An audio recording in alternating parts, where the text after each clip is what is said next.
এখানে সমবেত হয়েছি জ্যোতির্বিজ্ঞান সংগঠন আকাশগঙ্গার নবম প্রতিষ্ঠা দিবস উদযাপন উপলক্ষে।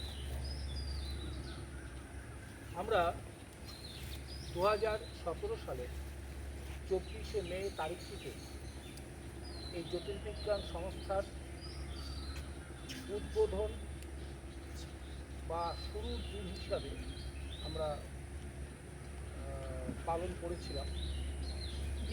আসলে একটা জ্যোতির্বিজ্ঞান প্রতিষ্ঠান তৈরি করবার ইচ্ছে এবং প্রস্তুতি 2017 সালের বেশ কয়েক বছর আগে থেকে চলছিল। তো একটা সময় আমরা স্থির করলাম যে এটা আনুষ্ঠানিক উদ্বোধন করা প্রয়োজন। কোন দিন করা যায় একটা দিন সিলেক্ট করতে হবে। তো 24শে মে তারিখটাকে আমরা সেই দিন হিসেবে নির্বাচন করেছিলাম। একটা প্রশ্ন উঠতে পারে যে 24শে মে তারিখটা কেন 24, কেন অন্য কিছু নয়? এটা একটা খুব স্বাভাবিক প্রশ্ন। আসলে 24শে মে তারিখটা আমাদের বিজ্ঞানের ইতিহাসে তথা জ্যোতির্বিজ্ঞানের ইতিহাসে অত্যন্ত গুরুত্বপূর্ণ এবং তাৎপর্যপূর্ণ। কেন? আমরা জানি যে একটা সময় পর্যন্ত, মানে নিকোলাস কোপারনিকাসের মৃত্যুর আগ পর্যন্ত, মানে 1543 সালের আগ পর্যন্ত মহাবিশ্বের গঠন সম্পর্কে যে ধারণাটা চালু ছিল সেটা হচ্ছে জিওসেন্ট্রিক ইউনিভার্স থিওরি, অর্থাৎ সূর্যকেন্দ্রিক বিশ্বতত্ত্ব। সে অ্যারিস্টটল এবং টলেমির সময় থেকে যুক্তির সাহায্যে এটাকে প্রথম যিনি ভাঙলেন বা ভাঙবার চেষ্টা করলেন তিনি নিকোলাস কোপারনিকাস। তিনি 1543 সালে 24শে মে তারিখে প্রয়াত হন এবং তার যে ধারণা, তার যে ব্যাখ্যা বা মহাবিশ্বের গঠন সম্পর্কে তার যে মডেল, সেটা তিনি তার জীবদ্দশায় প্রকাশ করতে পারেননি। মৃত্যু হয়, কেন মৃত্যু হয় সেটা অন্য প্রসঙ্গ। যাই হোক, তার খুব ঘনিষ্ঠ বন্ধু তার মৃত্যুর পর ওই 1543 সালের 24শে মে তারিখে তার লেখা গ্রন্থটি প্রকাশ করেন। গ্রন্থটির নাম হচ্ছে দি রেভলিউশনিবাস অরবিয়াম হোলস্টিয়াম। এটাকে ইংরেজি তর্জমা করলে দাঁড়ায় on the revolution of celestial sphere. এই হচ্ছে সেই গ্রন্থ যেই গ্রন্থে পৃথিবী কেন্দ্রিক বিশ্বতত্ত্বকে আনা হয়েছে এবং সূর্যকেন্দ্রিক বিশ্বতত্ত্বের মডেলের উপস্থাপন করা হয়েছে ওই গ্রন্থে।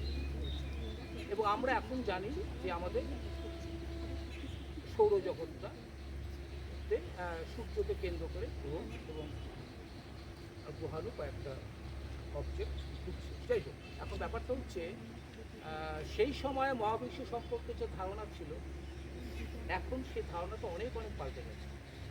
সেটা নিয়ে আমরা খুব বেশি কথা বলার সুযোগ আজ অনুষ্ঠানে পাবো না। আমাদের সংগঠনের উদ্যোগে বিভিন্ন সময় তা নিয়ে বিস্তর আলাপ আলোচনা হয়। আমরা এখানে যারা আছি তারা সবাই কম বেশি জানি। তো যাই হোক, এই হচ্ছে 24শে মে দিনটাকে নির্বাচন করার কারণ। তো এই 2017 সালের 24শে মে তারিখে জ্যোতির্বিজ্ঞান সংস্থা আকাশগঙ্গার উদ্বোধন হলো, ইনগরেশন হলো। আজ 2026 তারিখে 2026 সালের 24শে মে তারিখ, তার নবম বর্ষ পূর্তি উদযাপনে আমরা এখানে সমবেত হয়েছি। সুতরাং বিষয়টা অত্যন্ত গুরুত্বপূর্ণ। আমরা এখানে যারা রয়েছি তারা সবাই আকাশগঙ্গার সঙ্গে যুক্ত।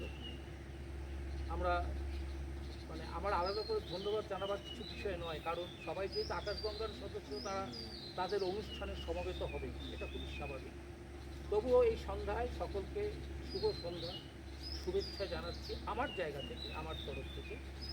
আমরা অনুষ্ঠানটা সবাই মিলেমিশে করব এবং সুন্দরভাবে অনুষ্ঠানটা চালিয়ে নিয়ে যাওয়ার, এগিয়ে নিয়ে যাওয়ার চেষ্টা করব। এবং আমরা এখন এখানে যারা উপস্থিত আছি আমি প্রত্যাশা করব তারা সকলেই অনুষ্ঠানের শেষ অবধি থাকবেন। আচ্ছা, মাঝে আরও কয়েকজন হয়তো আসবেন, দেখা যাক।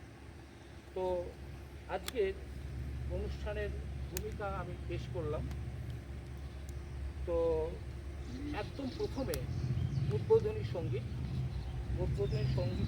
পরিবেশন করবার জন্য আমি আকাশ গঙ্গার সৃষ্টি কোলেকে আহ্বান জানাচ্ছি মঞ্চে আসার জন্য।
একজনকে সভাপতিত্ব করতে হবে। আমাদের এখানে উপস্থিত আছেন আমাদের আকাশগঙ্গার সদস্য ডক্টর মনীন্দ্রনাথ মণ্ডল মহাশয়। হ্যাঁ, আচ্ছা, নগেন্দ্রনাথ মণ্ডল মহাশয়, একটু ভুল হয়ে গেছে, মাফ করবেন। তিনি আকাশগঙ্গার সদস্য, খুব সক্রিয়, এবং কলকাতার সাহা ইনস্টিটিউট অফ নিউক্লিয়ার ফিজিক্সের যে ভ্যারিয়েবল এনার্জি সাইক্লোট্রন যন্ত্র রয়েছে সেখানে তিনি একটা সময় কর্মরত ছিলেন। তার পরবর্তীকালে তিনি শিবপুর ইঞ্জিনিয়ারিং কলেজ, যেটার পরিবর্তিত নাম হচ্ছে IIEST, সেখানে তিনি অধ্যাপনা করেছেন, এবং একদম শেষে অবসরের কিছুদিন আগে তিনি টেকনো ইন্ডিয়াতে যুক্ত ছিলেন। তিনি আকাশগঙ্গার সঙ্গে যুক্ত। তাকে আজকের এই অনুষ্ঠানে সভাপতিত্ব করার জন্য তার নামটা প্রস্তাব করছি। একজন ই করো, চলে এসে প্রস্তাব আমি হ্যাঁ, আমি প্রস্তাবকে সমর্থন জানাচ্ছি। আচ্ছা, এবার এখানে দেখা যাচ্ছে যে ছবিটা আপনারা দেখতে পাচ্ছেন, ইনি নিকোলাস কোপারনিকাস, যার কথা বলছিলাম। 1473 সালের 19শে ফেব্রুয়ারি তারিখে জন্ম, 1543 সালে 24শে মে তারিখে তার মৃত্যু। হিলিওসেন্ট্রিক ইউনিভার্স তৈরির প্রবর্তক নিকোলাস কোপার্নিকাস। তার মৃত্যু দিনই তো আমাদের সংগঠনের মানে সৃষ্টির দিন, মানে অফিসিয়ালি। সুতরাং এটা খুব গুরুত্বপূর্ণ বিষয়। তার এই প্রতিকৃতিতে মাল্যদান করবেন আমাদের আকাশগঙ্গার সদস্যবৃন্দ। আমি এখানে সবাইকেই ডেকে নিচ্ছি, সবাই সামনে এসে যেন একে অপরকে ছুঁয়ে থাকছে, ব্যাপারটা এরকম। হ্যাঁ, সবাই চলে এসে।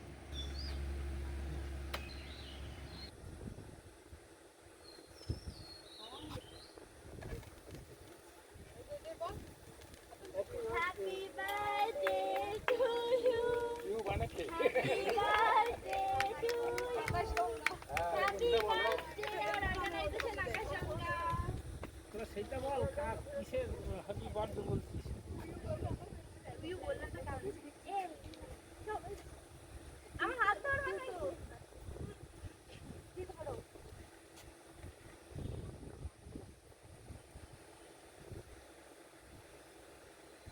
মুখে বল হ্যাপি বার্থডে, হ্যাপি বার্থডে আকাশগঙ্গা, আকাশগঙ্গা।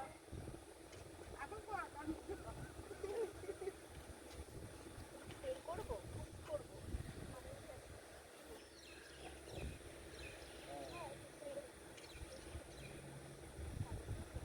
এই আকাশগঙ্গা লেখা রয়েছে, এখানে একটু খাইয়ে দাও। এটা কি ছবি তুলতে? ওখানে একটু খাইয়ে দাও। হ্যাঁ, এই ছবি তোলো। এটা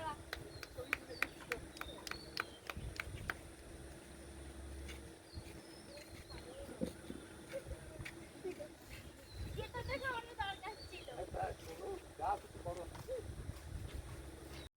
আমরা অনুষ্ঠান দুটো পর্যায়ে ভাগ করে নিচ্ছি। আজকের এই যে আমাদের অনুষ্ঠান, এই অনুষ্ঠানের মূল ভাবনা যেটা, সেটা হচ্ছে বিগ ব্যাং পসিবলিটি। আমরা যারা এখানে আছি তারা হয়তো সবাই, হয়তো নয়, সবাই নয়, বিগ ব্যাং কথাটার সাথে কম বেশি পরিচিত। তো বিগ ব্যাং বিষয়টা নিয়ে একটা আলোচনা করা যেতে পারে, একটা ভালো টপিক, কিন্তু সে আলোচনার অবকাশ আজকে এখানে নেই। তো আমরা বিষয়টার অবতারণা করব এবং কিছু কথা বলবো অত্যন্ত সহজ, সেটা পরে একদম লাস্টে। তো আমাদের এবার সংগঠন সম্পর্কে কিছু কথা। আমি আহ্বান জানাবো আমাদের সংগঠনের অন্যতম সদস্য স্তম্ভ চিরঞ্জিত পাল মহাশয়কে। তিনি তার কিছু বক্তব্য রাখবেন। নমস্কার, শুভ সন্ধ্যা।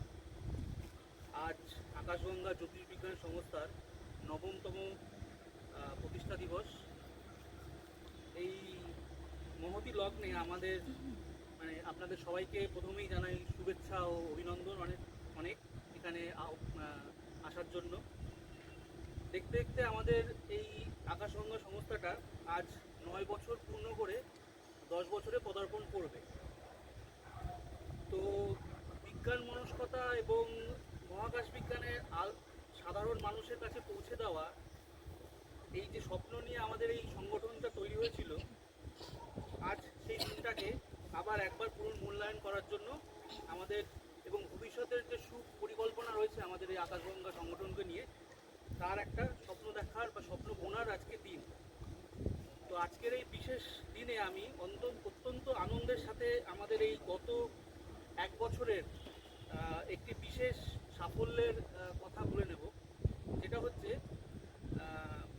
ঠিক আগের বছর 2025 সালের 24শে মে আমাদের এই আকাশগঙ্গার একটি অফিসিয়াল ওয়েবসাইট চালু করা হয়েছিল।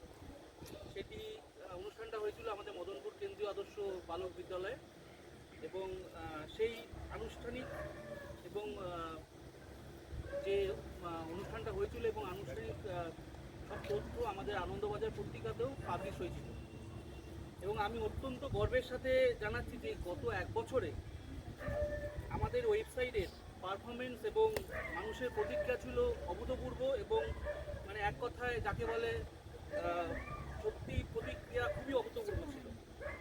এবং আমরা জানি যে যারা টেকনিক্যাল লাইনে আছে বা এই বিষয়গুলো নিয়ে নাড়াধাড়া করে তারা বলতে পারে যে গুগল অ্যানালিটিক্স বলে একটা সফটওয়্যার আছে, তার মাধ্যমে এই ওয়েবসাইটের মোট অ্যাক্টিভ ইউজার এক বছরে হয়েছিল 338 জন এবং যা পূর্ববর্তী সময়ের তুলনায় 924.24% বৃদ্ধি পেয়েছে এবং ওয়েবসাইটের ইভেন্ট কাউন্ট ছিল 7.59K, মানে 7,590টিরও বেশি, যেটি প্রায় এক বছরে 397.38% বৃদ্ধি পেয়েছে। এবং সবচেয়ে জনপ্রিয় এবং আনন্দের বিষয় যে আমাদের এই ছোট্ট সংস্থাটা যেটা আজকে এখানে দাঁড়িয়ে আছি, সেই সংস্থার ওয়েবসাইটটা শুধুমাত্র ইন্ডিয়ার মধ্যে সীমাবদ্ধ নয়, সেটি আমাদের বিশ্ব এবং বিশ্বের মধ্যে ছড়িয়ে পড়েছে। তার একটা পরিসংখ্যান আমার কাছে রয়েছে, সেটা হচ্ছে এক বছরে মোট 251 জন ভারত থেকে দেখেছে আমাদের ওয়েবসাইটটি, ইউএসএ থেকে দেখেছে 52 জন এবং 14 জন আছে নেদারল্যান্ডসে এবং আরও কিছু জন আছে যেগুলো বিভিন্ন বিভিন্ন দেশ থেকে ছড়িয়ে রয়েছে। সুতরাং বিভিন্ন স্তরের মানুষ, বিভিন্ন জায়গার মানুষ, বিশ্বের বিভিন্ন জায়গার মানুষ আমাদের ওয়েবসাইটকে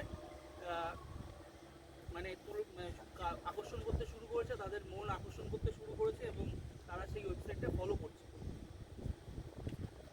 এবং টোটাল আমরা ওয়েবসাইটটা চালু করার পর আমাদের ওয়েবসাইটের মাধ্যমে যে অফিসিয়াল সদস্য পদের সংখ্যা এই মুহূর্তে বর্তমানে 38 জন এবং আমরা জানি যে আমাদের হোয়াটসঅ্যাপ গ্রুপ রয়েছে অফিসিয়ালি এবং ফেসবুক রয়েছে, ইউটিউব চ্যানেল রয়েছে, সেখানে আরও অসংখ্য মানুষ আমাদের সাথে যুক্ত হয়ে রয়েছে। এবং আমি মানে আজকের এই শুভ দিনে আমি তাদেরকে বলবো যে আমাদের হোয়াটসঅ্যাপ, ফেসবুক এবং ইউটিউবে যে যারা যারা যুক্ত আছে আমাদের অফিসিয়াল সদস্য ছাড়াও তারা অতি সত্বর আমাদের ওয়েবসাইট ভিজিট করবে এবং অফিসিয়াল সদস্য পদের সংখ্যা বাড়িয়ে আমাদের সক্রিয় অংশীদারিত্বে এবং আমাদের সাথে একসাথে হয়ে কাজ করবে। ভবিষ্যতের কিছু পরিকল্পনা আছে আমাদের এই আকাশগঙ্গায় আরও ভালোভাবে আরও দৃঢ়ভাবে কাজ করার জন্য। 9 বছর পেরিয়ে গেল এবং আমাদের এই নতুনভাবে আজকের দিনতে আমরা সংকল্পবদ্ধ হব যে কীভাবে আমাদের আকাশগঙ্গা এই ছোট্ট সংস্থাকে যখন শুরু হয়েছিল তার থেকে আজকে এই পর্যায়ে এসছে এবং এই পর্যায় থেকে আরও বড় যাতে হতে পারে সেটাকে আমাদের ভাবতে হবে। তো আমাদের ছোট ছোট কিছু বিষয় আমরা চিন্তাভাবনা করেছি যেগুলো নিয়ে আমরা কাজ করব। সেটার প্রথম হচ্ছে তৃণমূল স্তরে বিজ্ঞান চেতনার সঞ্চার। তার মূল মোটিভটা হচ্ছে আমাদের যেরকম সাধারণ মানুষের মন থেকে জ্যোতির্বিজ্ঞান এবং মহাকাশ নিয়ে যেসব কুসংস্কার এবং যে বিভিন্ন ভুল ধারণা রয়েছে সেই ভুল ধারণাগুলো মুছে ফেলা এবং ছোট ছোট ওয়ার্কশপ স্কুল কলেজে এবং ছোট ছোট পাড়ায় এবং বিভিন্ন জায়গায় মহাকাশ পর্যবেক্ষণ শিবির করা, ওয়েবসাইট ও ডিজিটাল মাধ্যমে আধুনিকরণ, যেমন আমাদের ওয়েবসাইটটিকে আমরা আরও তথ্যবহুল করব এবং যেখানে সাধারণ শিক্ষার্থীরা জটিল বিষয়গুলো সহজে বাংলায় এবং শিখতে পারবে এবং তাছাড়া নিয়মিত ব্লগ এবং কুইজের ছবি, মহাকাশের ছবি এবং যাতে তরুণ প্রজন্ম মহাকাশ সম্বন্ধে আরও আকৃষ্ট হয়। এছাড়া রয়েছে কমিউনিকেশন বিল্ডিং এবং সদস্য সক্রিয়তা। আমাদের টোটাল আমি বললাম যে 38 জন সদস্য রয়েছে অফিসিয়ালি। এছাড়াও আমরা আশা করব যারা যারা এখনও সদস্যপদ গ্রহণ করেননি তারা অতি সত্বর আমাদের ওয়েবসাইটে গিয়ে মাধ্যমে সদস্যপদ গ্রহণ করবে এবং তাদের নিয়ে আমাদের আরও দৃঢ় পথ চলা শুরু হবে। এবং এই আলোচনা সভা থেকে আমরা আরও তাদের নতুন নতুন সদস্যদের নিয়ে স্কাই ওয়াচিং ক্যাম্প, গবেষণামূলক কিছু প্রজেক্টের পরিকল্পনা করতে পারবো যাতে প্রত্যেকরা সক্রিয়ভাবে এবং বাচ্চারা এবং যারা এডুকেশন মানে একটু বড় হয়েছো বা যারা উচ্চস্তরে পড়াশোনা করতে চাইছো তাদের নিয়ে সক্রিয়ভাবে আমরা কিছু কাজ করতে পারি। পরিশেষে একটাই বলবো যে মহাকাশের কোনো সীমা নেই, আকাশগঙ্গারও কোনো সীমা নেই। তো আমাদের কাজের ছোট্টভাবে শুরু হয়েছিল এই সংগঠনটি এবং আমাদের ভাবনা চিন্তারও কোনো সীমা থাকার কথা নয়। তো আমরা ভাবছি, কাজ করব এবং এই কাজ ভাবনা চিন্তার মাধ্যমে কাজকে বড় করে এগিয়ে নিয়ে যাব। সবশেষে বলবো আমরা আকাশগঙ্গারই বাসী, সুতরাং আকাশগঙ্গার জয়। নমস্কার।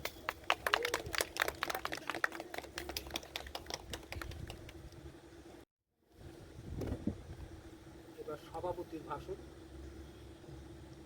আমি সভাপতির ভাষাকে অনুরোধ করবো তার মূল্যবান বক্তব্য স্থাপন করার জন্য।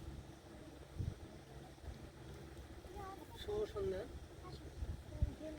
সকলকে আমার আন্তরিক শুভেচ্ছা জানিয়ে আমার কয়েকটা কথা এখানে উল্লেখ করার চেষ্টা করছি। আমি এই বিষয়ে খুব একটা তৈরি হয়ে আসিনি, কি বলবো। তো আমাকে যেভাবে বলা হয়েছে যে আপনি সভাপতি ভাষণ গ্রহণ করুন, চেষ্টা করছি আর কি এই বিষয়টা। এবং দাদার সাথে আমার পরিচয় হার্ডলি 7-8 মাস মধ্যে। গত ডিসেম্বরে দাদার সাথে আমার পরিচয়। তো সেখানে একটা অনুষ্ঠান ওনার সাথে পরিচয় হয়েছিল, মহাকাশ বিষয়ে একটা সেমিনার অ্যাটেন্ড করেছিলাম সেখানে। তো আমি রিটায়ারমেন্টের পরে অনেক বিষয় নিয়ে আর কি গবেষণায় ছিলাম। শেষের দিকে এসে যেটা আমার মনে হয়েছিল যে, শুনতে পাচ্ছেন সবাই? আমার ভয়েসটা একটু কম। যাই হোক, তো সেখানে অনেক বিষয় নিয়ে আর কি গবেষণা করেছি, বিদেশে বিভিন্ন জায়গা প্রতিষ্ঠান। তো ইন্ডিয়াতে আসার পর এখানে যেটা দেখেছি যে আমার বিষয় নিয়ে যেটা আমি বাইরের দেশে গবেষণা করেছি, খুব একটা সুযোগ পাইনি আর কি সে বিষয়ে গবেষণা করার। Accelerator based physics research. তো এখানে চাহিদা অনুযায়ী যেটা আর কি, যে ইনস্টিটিউটে যখন ঢুকেছি তাদের ডিপার্টমেন্টের চাহিদা অনুযায়ী গবেষণা করেছি। তো যাই হোক, তো আমি যখন IIST শিফট করি তখন আমার কিছু স্টুডেন্ট তাদের খুব আগ্রহ প্রকাশ করতে যে আমরা আমি এই ফিল্ডে একেবারেই নতুন করতে যেতাম। তো তারপরে তাকে দিয়ে আর কি মোটামুটি কিছুটা কাজ করিয়েছি। তাকে দিয়ে প্রায় আমার 10-12 জন স্টুডেন্ট আর কি এই বিষয়ে আমার সাথে থিসিস করে দিয়েছে। তো ওদের নিয়ে যেটা করেছিলাম সেটা হচ্ছে যে আমাদের যে পৃথিবীর যে ঘূর্ণন সূর্যের চারদিকে ঘুরছে, এই ঘূর্ণনের গতিবেগটা আর কি দেখা, যে বিভিন্ন রকম যেমন সুনামি হয়, এই সুনামির সময়ে আমাদের পৃথিবীর ঘূর্ণনের ব্যাঘাত ঘটে, এরকম কিছু দেখা যায়। তো হঠাৎ করে তো এগুলো দেখা যাবে না, এগুলো দীর্ঘ সময়ের যেটা কালেকশন করা যায় সেই ডেটাগুলো যদি আমরা প্লট করি তখন ডিসক্রিপেন্স দেখা যায়। তো সেরকম একটা পেয়েছিলাম আর কি। এটা হচ্ছে 2004 সালের ডিসেম্বরে একটা সুনামি হয়েছিল এবং আমাদের উপমহাদেশের দেশ এফেক্টেড হয়েছে, মারা গেছে। তো তখন থেকে আমার একটা ইচ্ছে ছিল আর কি, যে আমি দেখি কী অবস্থা। তখন বাড়িতে বসে এটা প্রথমে শুরু করি। 2005 সাল থেকে এটা নেওয়া শুরু করেছিল।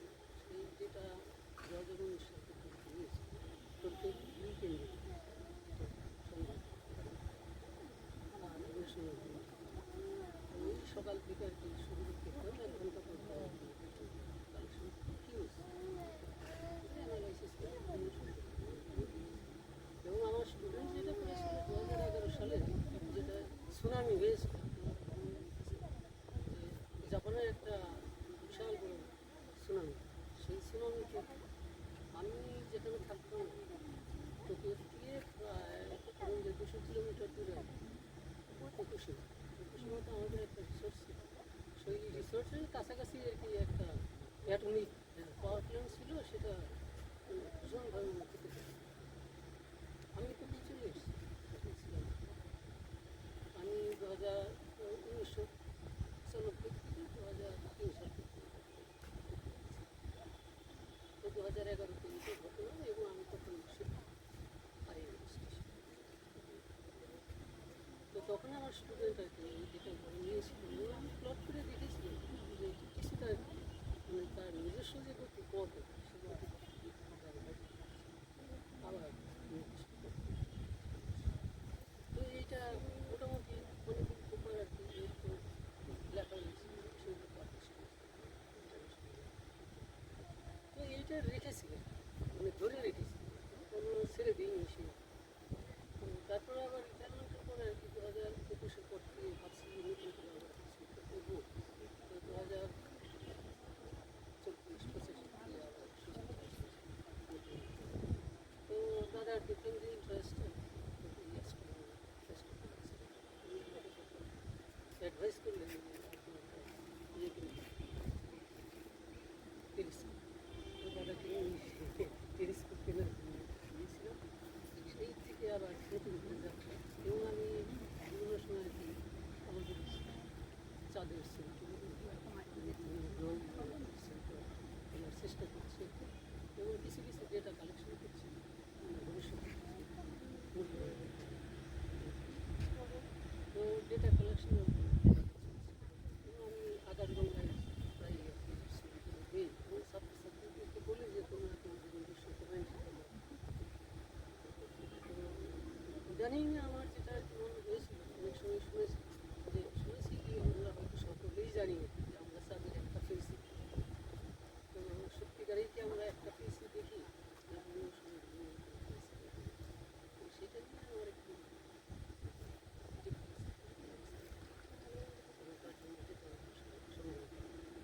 চেষ্টা চালিয়ে তো আমি এই আকাশগঙ্গার সাথে জড়িত হতে পেরে ভালো বোধ করছি। আপনারা সবাই এগিয়ে চলুন, আকাশগঙ্গা জয় হোক,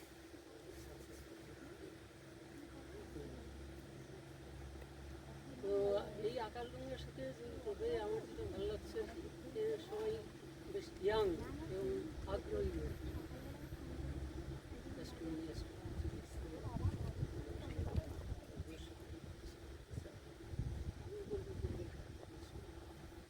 এবং আরও যদি ইচ্ছে থাকে আর কি যে ভবিষ্যতে হায়ার এডুকেশনে বিশেষ করে কাজ করতে চায় আমার কাছে হিউজ ডেটা আছে, ইউ আর মোস্ট ওয়েলকাম, আসতে পারো। এবং আমি মনে করি আর কি যে উইদিন 3 or 4 years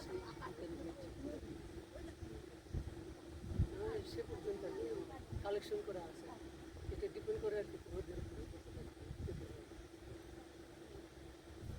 তো এতটুকু করি আর কাছে আকাশগঙ্গার পারফরমেন্স বেশ আমার কাছে ভালোই লাগছে। এর মধ্যে জড়িত হয়ে কিছু কিছু সবাই দেওয়ার চেষ্টা করি, তাহলে আস্তে আস্তে লাইফ সবাই তো সর্বশেষ সবাইকে আন্তরিক শুভেচ্ছা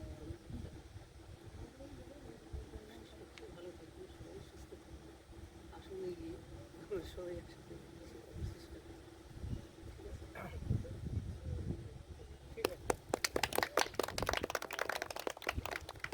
ধন্যবাদ মাননীয় সভাপতি মহাশয়কে তার সুন্দর সহজ সরল প্রাঞ্জল আলোচনার জন্য, এবং তিনি খুব আশাবাদী যে আকাশগঙ্গা এগিয়ে যাবে দ্রুত গতিতে আগামী দিনে।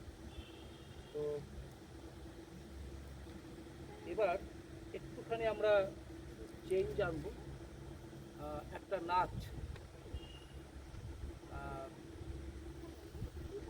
এবার একটা নাচ, তারপরে আবার আচ্ছা দিগন্তের বাণী নিঃসীম সন্ধি শ্রাবণ বর্ষণ সঙ্গীতে রিমিঝিম রিমিঝিম রিমিঝিম রিমিঝিম রিমিঝিম রিমিঝিম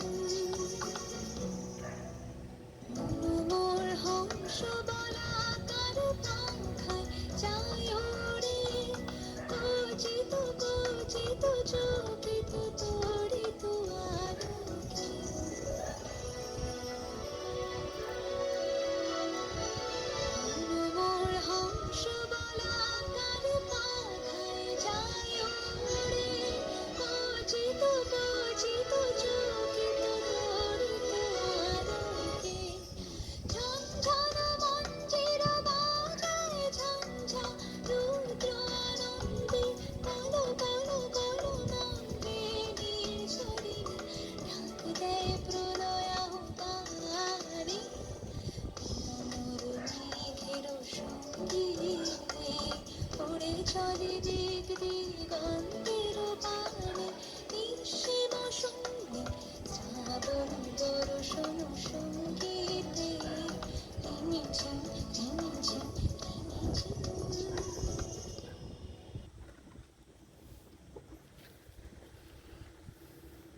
2017 সালের মে মাসের 24 তারিখে আমাদের আকাশগঙ্গার আনুষ্ঠানিক সূচনা বা উদ্বোধন হলো।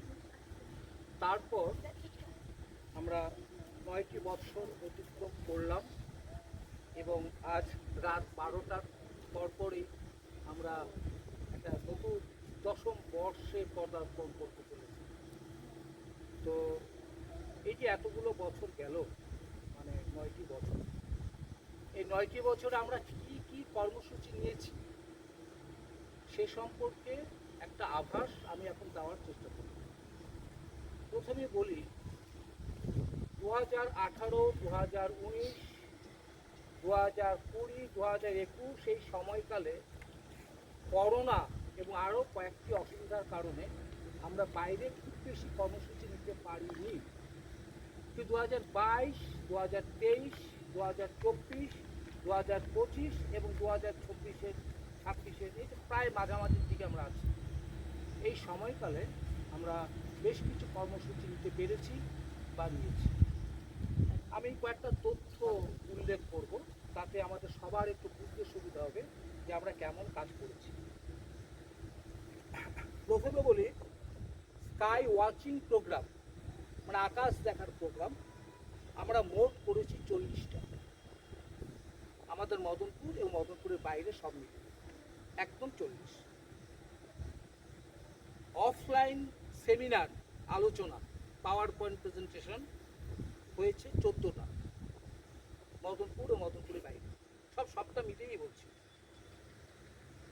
অনলাইন সেমিনার এবং ইসরো লাইভ প্রোগ্রাম, যেমন চন্দ্রযান 3 লঞ্চিং, তার পৌঁছানো, এই রকম যেগুলো ইসরো থেকে অনলাইনে লাইভ স্ট্রিমিং হয়েছে, সেই সব মিলে আমরা করেছি 9টা। আমরা বিভিন্ন দিবস উদযাপন করেছি এবং বিশেষ কতগুলো ঘটনাকে অবজার্ভ করেছি, মানে পালন করেছি। যেমন আচ্ছা, এই সংখ্যাটা হচ্ছে 19,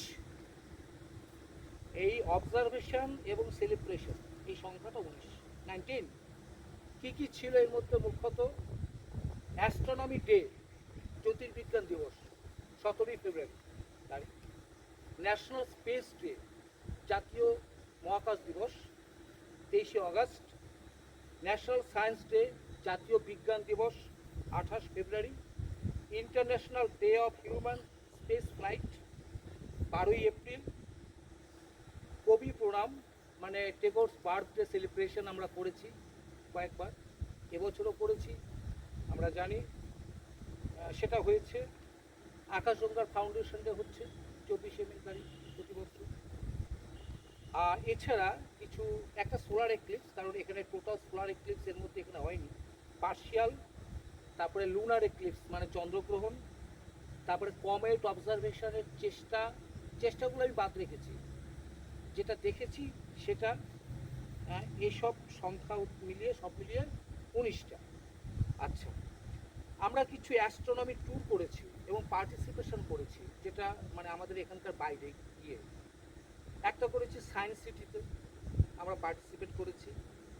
তারপরে আইজার কলকাতায় আমরা পার্টিসিপেট করেছি একাধিকবার। তারপরে বিড়লা প্ল্যানেটেরিয়ামে আমরা পার্টিসিপেট করেছি, ট্যুরও হয়েছে। আর একটা হয়েছে eastern India science and technology fair, এটা হচ্ছে সল্ট লেকে যেখানে বইমেলাটা হয় ওখানে। আচ্ছা, আমরা একটা বড় মাপের কম্পিটিশান করেছি একটাই, সেখানে অ্যাস্ট্রো ফটোগ্রাফি কম্পিটিশান ছিল, প্রিন্ট অ্যান্ড ড্র ছিল এবং এসে কম্পিটিশান ছিল।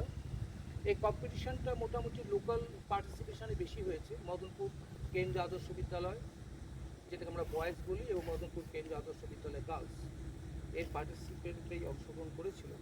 এটা গত বছরই হলো, 2025-এ হয়েছে। আচ্ছা, এছাড়া আমরা ওই যে সেমিনারগুলোর কথা বললাম, ওই সেমিনারের সাথে সাথে কয়েকটা বসে আঁকো প্রতিযোগিতা করেছি, সিট অ্যান্ড ড্র কম্পিটিশন। ওই হয়তো 1 ঘন্টার একটা সিট অ্যান্ড ড্র কম্পিটিশন করলাম, ক্লাস 5 আর 6-এর ছেলেদেরকে ইনভলভ করে তারপরে সেমিনারটা শুরু করলাম, এরকম হয়েছে। এই সিট অ্যান্ড ড্র কম্পিটিশন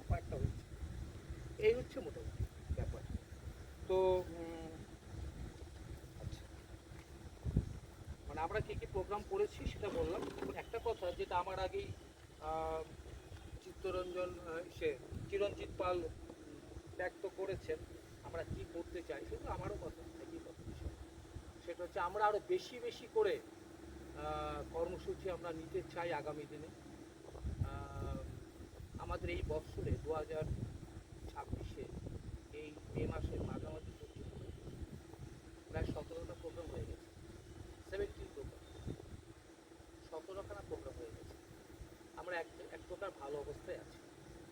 হ্যাঁ, 17টা প্রোগ্রাম হয়েছে। আমরা আগামী দিনে প্রোগ্রামের ফ্রিকোয়েন্সি আরও বাড়াবার চেষ্টা করব। তবে এক্ষেত্রে সকলের সহযোগিতা, অংশগ্রহণ দরকার। তাছাড়া প্রোগ্রাম ঠিকঠাক মতো এগিয়ে নিয়ে যাওয়া সম্ভব না, এটা আমরা বুঝি। এই শপথটা আজকের দিনে আমাদের এক্ষেত্রে নিতে হবে। আমি আর এই মুহূর্তে আর বেশি কিছু বলছি না, পরে আবার কিছু কথা বলবো। তাহলে আপাতত আমি এখন শেষ করলাম আমার কথা, মানে আমরা কি কর্মসূচি নিচ্ছি তার একটা আভাস দেওয়ার চেষ্টা করলাম।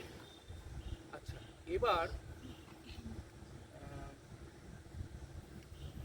একটু আবার চেঞ্জ করছি, এবার একটা গান গাইবেন আকাশগঙ্গার অন্যতম সদস্য সৃষ্টি ক্রিয়েশন। চলে এসো। আজি নূতন রতনে ভূষণে যতনে প্রকৃতি সুতীরে সাজিয়ে দাও। আজি সাগরে ভুবনে আকাশে পবনে নূতন কিরণ ছড়িয়ে দাও গো। নূতন কিরণ ছড়িয়ে দাও। আজি নূতন রতনে ভূষণে যতনে প্রকৃতি সুতীরে সাজিয়ে দাও। আজি পুরানো যা কিছু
জেনারেল মিটিং, ঠিক জেনারেল মিটিং বা সাধারণ সভা বলতে যা বোঝায় সেটা আমরা এখানে করতে পারছি না বা করছি না।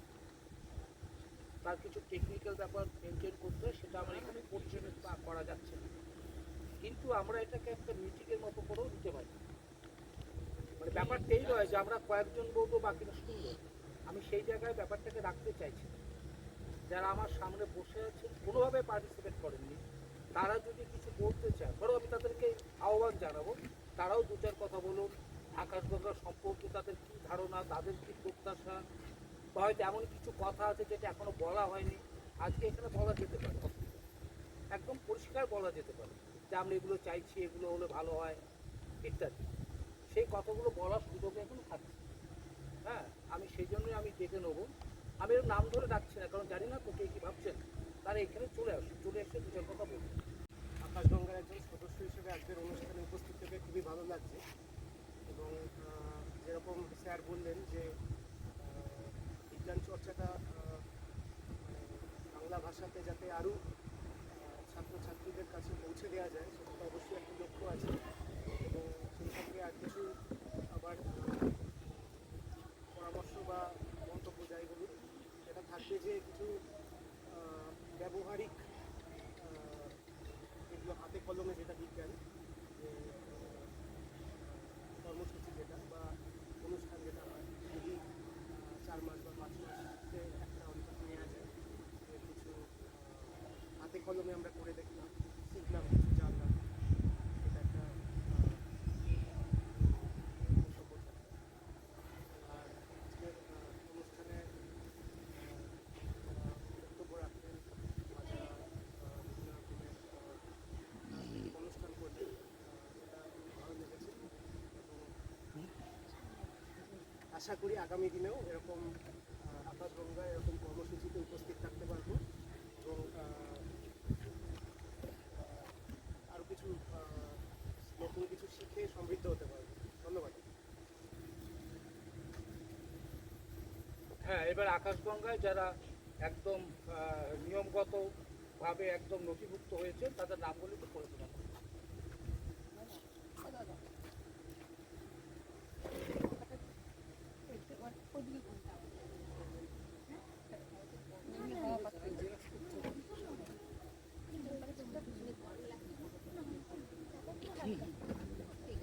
কষ্ট হচ্ছে তো।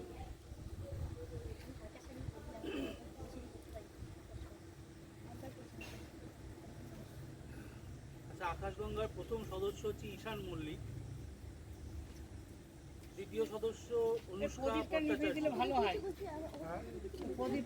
3 নম্বর চিরঞ্জিত পাল, 4 অর্ক জ্যোতি চক্রবর্তী, 5 সিদ্ধার্থ ঘোষ, 6 বিশাল রয়, 7 নম্বর জ্যোতির্ময় সরকার, 8 অমৃতাধর মিত্র, 9 সুনীত ঘোষ, 10 রাহুল রাউত, 11 বাসুদেব দাম, 12 ঐশ্বর্য বিশ্বাস, 13 অদিতি সরকার, 14 নেহা দাস, 15 অভিজিৎ ছান্না, 16 রাজীব মণ্ডল, 17 শর্মিলী অধিকারী, 18 রাগিনী মল্লিক, 19 অমিতোষ বিশ্বাস, 20 দেবাংশু মুখার্জি, 21 সৌরিশ দাস, 22 বিশাল রয়, 23 শিবম দাস, 24 অরূপ রয়, 25 প্রিয়াংশু আইচ, 26 সৌগত দেবনাথ, 27 অভিজিৎ সাহা, 28 ইন্দ্রনীল সরঙ্গী, 29 তপন দাস, 30 মৌমিতা প্রামাণিক, 31 ডক্টর নগেন্দ্রনাথ মণ্ডল, 32 দেব হাঁসদা, 33 গোবিন্দচন্দ্র দাস, 34 ডালিয়া সিং, 35 সুস্মিতা শীল, 36 রিকিতা ভগত, 37 ঋতিকা ভগত, 37 পিয়ালি মণ্ডল, 38 সোনালী বিশ্বাস। এর মধ্যে আমাদের একজন সদস্যা রিসেন্টলি গত হয়েছেন, তার নাম হচ্ছে ডালিয়া সিং। তিনি 34 নম্বর যে ডালিয়া সিং 22/2/2026 সদস্যপদ গ্রহণ করে। এপ্রিল মাসে 11 তারিখে এপ্রিল মাসের 11 তারিখে উনি মারা যান। খুব ডাইভার্সিটি আছে আমাদের মধ্যে, মানে তাই তো, খুব বৈচিত্র্য। যেমন আমাদের মহাকাশে বৈচিত্র্য কোনো শেষ নেই, অনাদি বৈচিত্র্য। আমাদের অনুষ্ঠানেও যথেষ্ট বৈচিত্র্য লক্ষ্য করা যাচ্ছে। আচ্ছা, এবার নাচের জন্য আমি আহ্বান জানাবো আকাশগঙ্গার অন্যতম সদস্যা নেহা দাসকে।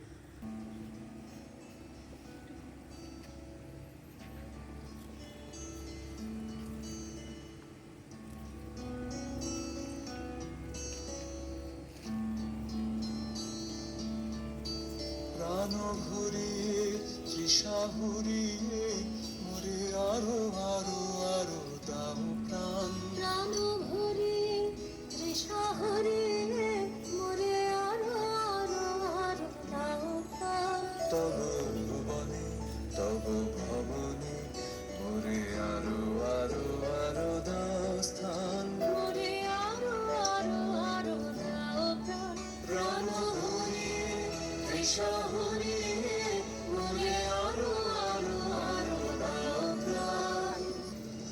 আলো আলো আলো আলো এই নয়নে প্রভু ঢালো। আরো আলো আরো আলো এই নয়নে প্রভু ঢালো। সুরে সুরে বাঁশি বলে তুমি আরো আরো আরো দাও তান। মোরে আরো আরো আরো দাও প্রাণ।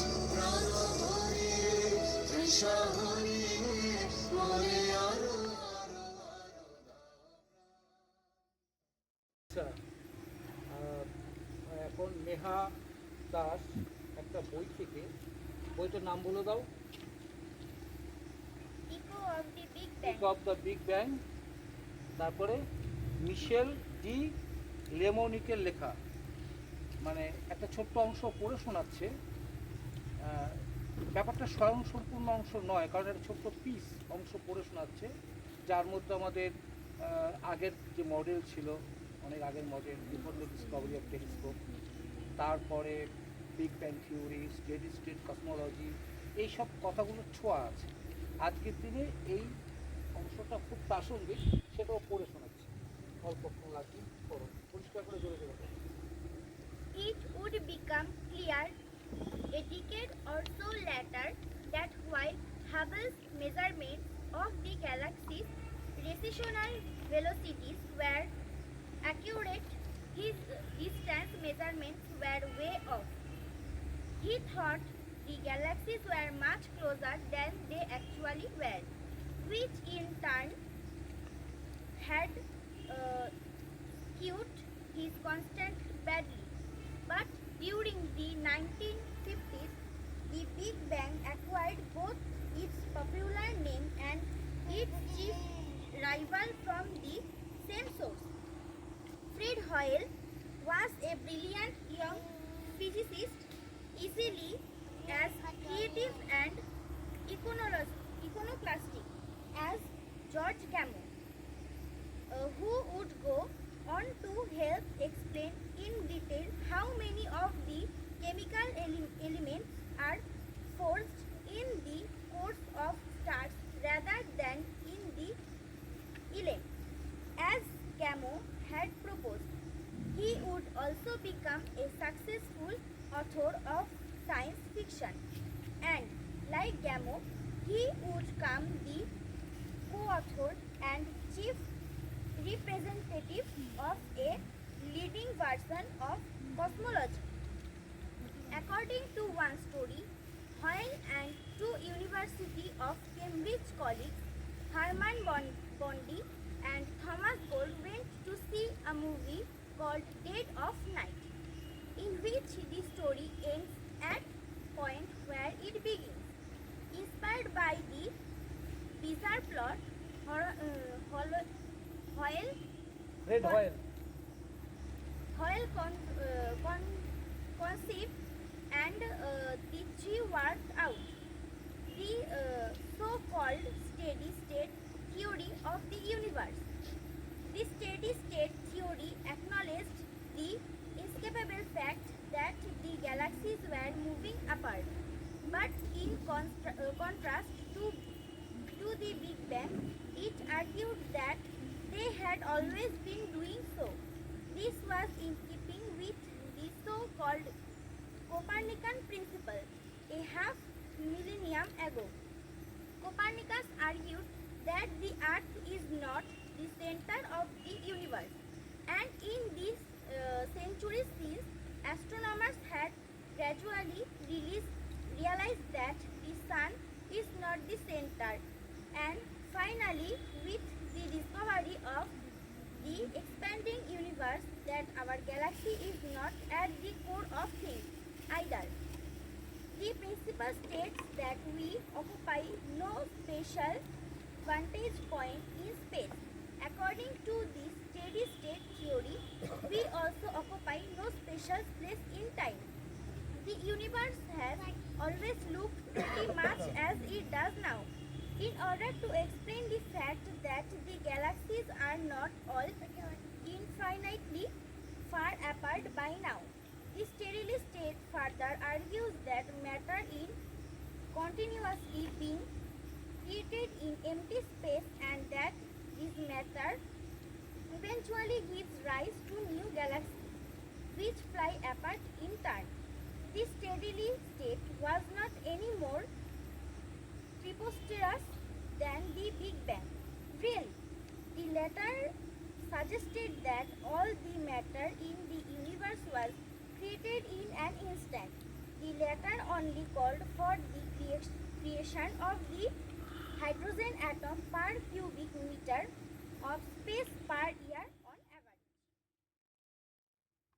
কতগুলো প্রশ্ন চিরকাল আমাদের ভাবাচ্ছে। যেমন আমরা কোত্থেকে এলাম, তো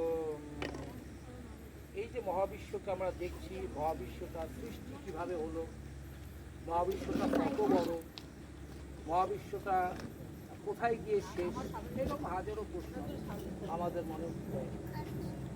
তো এই সমস্ত প্রশ্নগুলোর উত্তর বিজ্ঞানীরা অনেকদিন ধরে খোঁজার চেষ্টা করে চলেছেন। বেশ কয়েকটা প্রশ্নের উত্তর আমরা পেয়েছি, কতগুলো প্রশ্নের উত্তর সম্পর্কে আমরা নিশ্চিত হয়েছি, কতগুলো প্রশ্নের উত্তর সম্পর্কে আমাদের সংশয় আছে, এবং না জানা জিনিস কিন্তু বহু হয়ে গেছে, কিন্তু সেগুলো জানার চেষ্টা করছি। এখন বিষয়টা হচ্ছে আমরা যেখানে একটা বলবো আজকে, সেটা হচ্ছে বিগ ব্যাং। বিগ ব্যাং কথাটার সাথে আমরা হয়তো সবাই পরিচিত।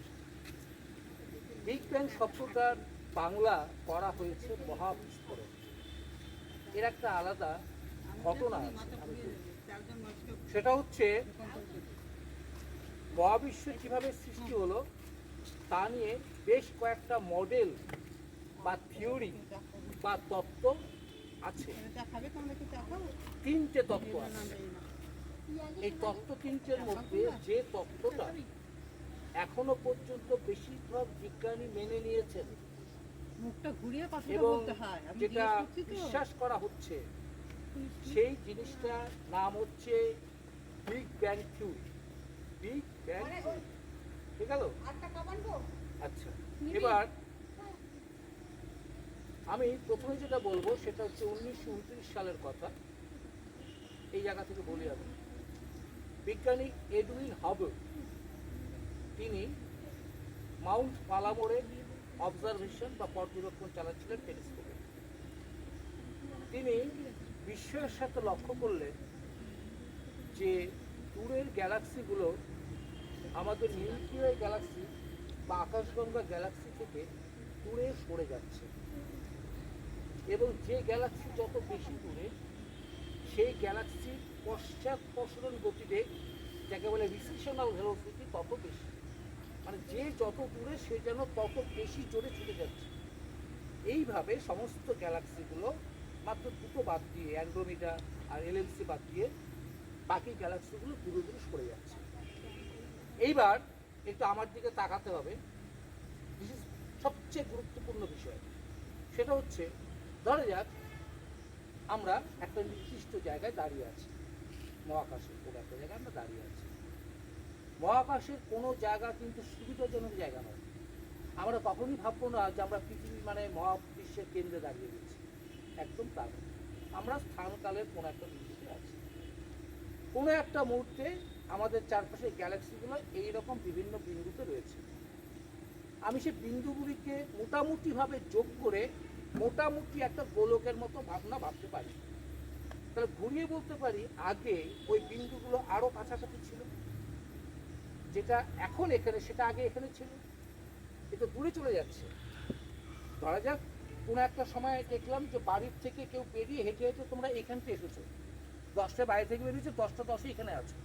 তার 10টা 5 নিশ্চয়ই বাড়ির আরও কাছে ছিল, বা 10টা 3 দিয়ে বাড়ির একেবারে গায়ে ছিলেন। ব্যাপারটা এরকম, পিছিয়ে যেতে হবে। এই গ্যালাক্সিগুলোর গতির অভিমুখগুলোকে যদি আমি কাল্পনিক রেখা ভেবে সেগুলোকে যদি আমি পেছনের দিকে বাড়িয়ে দিই, তাহলে তারা কিন্তু একটা বিন্দুতে মিট করে, একটা বিন্দুতে মেলে। তার মানে ওই যে বিন্দুটা, সে বিন্দুটা থেকেই কিন্তু মহাবিশ্বের উৎপত্তি। এবং বিজ্ঞানীরা বলে থাকেন সেই বিন্দুটা হচ্ছে অসীম ঘনত্ব, অসীম তাপমাত্রার একটা বিন্দু, যেটাকে কসমোলজির ভাষায় বলা হয় কসমিক সিঙ্গুলারিটি। অর্থাৎ আজকে আমরা যত গ্যালাক্সি দেখতে পাচ্ছি, আমাদের এখানে ভাবনাটা গ্যালাক্সি দিয়ে শুরু, স্টার দিয়ে নয়। যত গ্যালাক্সি দেখতে পাচ্ছি সমস্ত গ্যালাক্সিগুলো একটা বিন্দু থেকে তৈরি হয়েছে। এখানে একটা বিষয় যে তাহলে একটা নির্দিষ্ট বিন্দু থেকে এই মহাবিশ্বের উৎপত্তি, এই বিন্দুটাকে আমরা সিঙ্গুলারিটি বলছি, এবং এইটাকে আমরা বলছি বিগ ব্যাং, মহাবিস্ফোরণ। এখন মহাবিস্ফোরণ মানে কি? এটা 1950 সালের কথা বলছি। 1950 সালে যখন নাকি এই থিওরিটা যদি আরও আগে 4-এর দশকে, 1950 সালের ঘটনা। বিজ্ঞানী ফ্রেড হোয়েল তিনি ব্রিটিশ ব্রডকাস্টিং কর্পোরেশন বা বিবিসি একটা মানে সাক্ষাৎকারে উনি এই বিগ ব্যাং তত্ত্বের বিরোধিতা করেছিলেন। উনি ছিলেন স্টেডি স্টেট থিওরির সমর্থক।